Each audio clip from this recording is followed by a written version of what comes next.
What's going on today, people? This your boy Tune, and this is YBE TV. I kind of got sentimental, man. My last video, I started going into some of the stuff I missed about trucking. So I'm gonna give you guys some of the stuff that I missed about trucking. Number one, the money. Oh my God. The money was so good when it was good. Like right now, the money in trucking it just ain't okay. The money in trucking is not okay. But outside of that, man, I miss the money that used to be in trucking. Man, like the negotiation tactics, man, like you really got to negotiate your worth. And that was one of the fairest things that I used to see, because you could just say no. Or you could just, like when they would breach the contract, you would just say, okay, you know what, this is what I'm gonna do.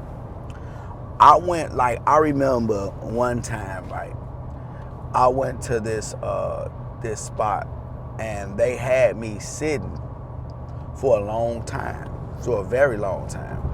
And they was about to get me loaded, and I'm sitting like 3-4 hours, 5 hours, and I called them, and I'm like, hey, listen, I know you paying me $2,000 for this load, but I'm not about to sit here for that much longer, because it's gonna make me late on the other end. And if I'm late on the other end, that means I'm gonna really be sitting for what's the name. So I'm about to tell them, just don't even load me because of this, and that. It was something that I got loaded, and they kept on overloading me or something like that. And I would go scale, and they would still rework it. It would be overweight or stuff like that. So I would be like, hey, look, I'm tired of going back and forth. I'm burning my gas. This taking too long. They being greedy. I'm not about to keep on doing this. I'm about to tell them to unload it. And because if they don't cut a pallet and get me out of here, I'm going to be late on the other end and all that. So it was just so much red tape and confusion. I was like, y'all got to pay me some more. Well, I don't even want the load no more. I'm cool. I'd rather walk away with nothing, go and find me something about an hour out to go pick that up and call it a day. So they worked out something. They called, hey, look, how about this? We could give you blah, blah, blah, blah, blah. And they gave me more money. So you could renegotiate, man, like, and it was times that, oh my God, like, I got an amazing rate one time going to Chicago. Like from Fort Wayne to Chicago, like 170 miles. So it was like a 3-hour drive, you know what I'm saying? And then like, they gave me like $2,500 to $2,700, right? I got all the way down there, and it was something going on that they looked at the load and they rejected it, and they was like, we ain't got no space for this right here, blah, blah, blah. It was something that when I got down there, they was like, we can't work you in, and blah, blah, blah, or they was over something. It was something, but it wasn't my fault. So this was one of them, you calling the broker with a smile on your face. Like, hello? Yeah. Yeah, they can't take it. So yeah, I'm gonna have to take it back and get it unloaded. All right, send me the Raycon. All right, and they sent me another $2,700 to take it back, 170 miles. I'm like, oh my God. And this was all basically in one day. Because when I got up there, they just, nothing we could do. I'm like, nothing we can do. I think I know what it was. It was late. I went and picked up the load, and the load was already late. When they called me, that's why they gave me so much, because the load was already late. So I negotiated and got it almost to $3,000, give or take.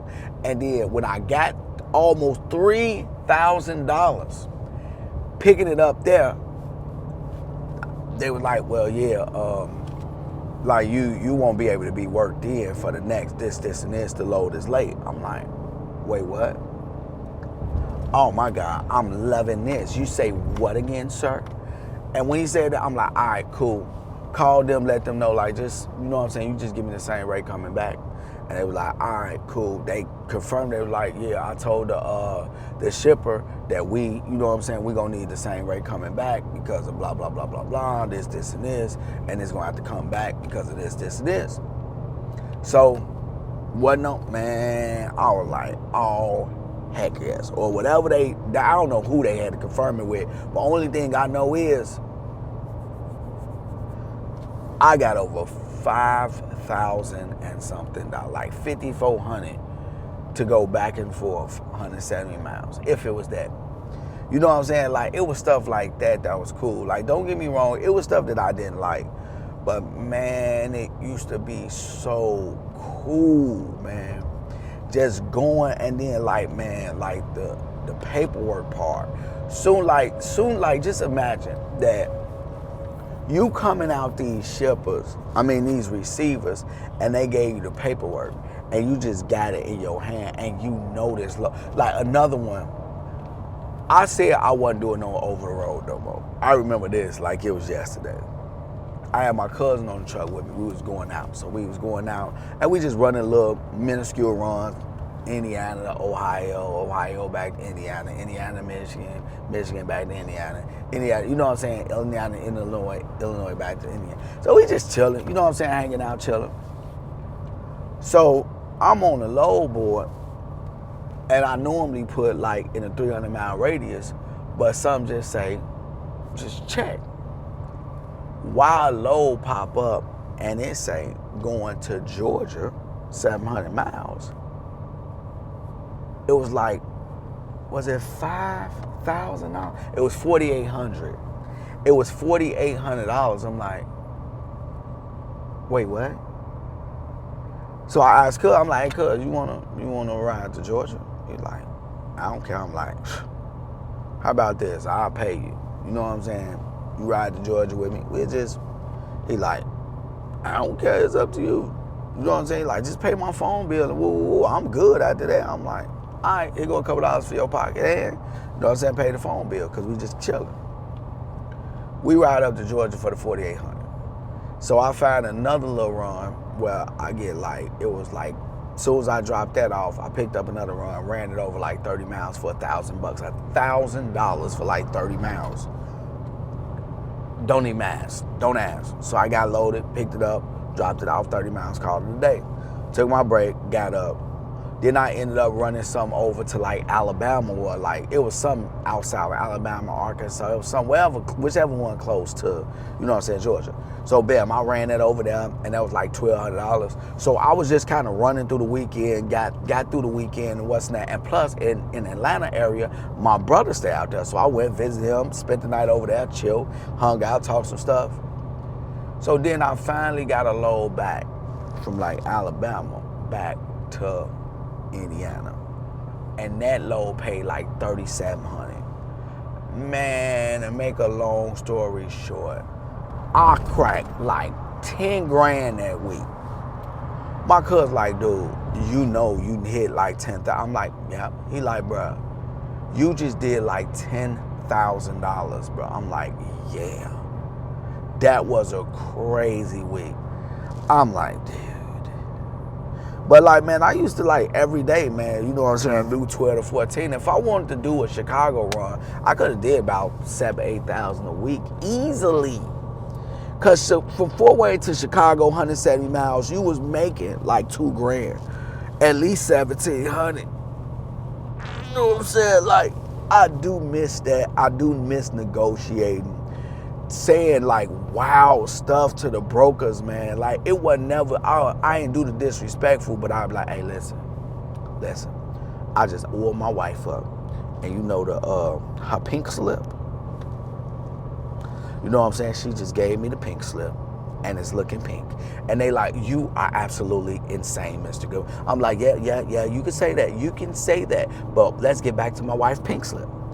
She just gave me the pink slip. She's trying to give me the pink slip. Okay. $1,200 ain't gonna make me turn it down. How about Mr. Goodwin? You can get the pink slip, but look, I'm trying to get the pink slip more than once. You know what I'm saying? I want to get the pink slip, take me a nap, get the pink slip again. So I know what you're about to say. Like, it got to be picked up at 1 o'clock in the morning. It's only 9 o'clock. I get the pink slip, get myself together, and then, okay, nah. So I'm trying to get a nap and get more than one. So like, you feel me? Yeah, I understand. So yeah, I wanted to make a day out of it. So yeah. So what I'm trying to say is that so now they like 12. Okay, how about this? Can you do it for 13? How about 14? 1400 will make me forget about the pink slip. Oh, Mr. Good. Hey, another thing. On your last, what's the name? You see that I'm always on time, right? Yeah, you are. You're early. You're early. Yeah, because you know what I'm about to do? I'm about to go up there right now. Park. Sit back, chill, check in, and when they call me, go pull in. I be there 3 hours. I go up there 3 hours early and sit back and just watch TV. I'm like, I get out my bed, jump in my truck, pull up to the pickup in Woodburn, 25 minutes out, 3-4 hours early, sit in the lot, watch TV, doze off. Next thing you know, door 13. I'm back into door 13, go back to sleep, watching TV. They come in. Paper, I get the phone call. Hello, Mr. Goodwin, your paperwork's in the office. All right, I ain't got to be to my stop to 10 a.m. And it's only 2 hours away. Okay. So you know what I'm going to do? I'm going to take my break in the door. I sat in the door because Woodburn, they like during the night, they ain't got a whole bunch. So they ain't got to use that door. Plus they got a million other doors that's open. So they see you in it, they'll put you in some. So I just take my break in the door and go to sleep. I go to sleep, wake up at 7 in the morning, go in there, get my paperwork, sign it.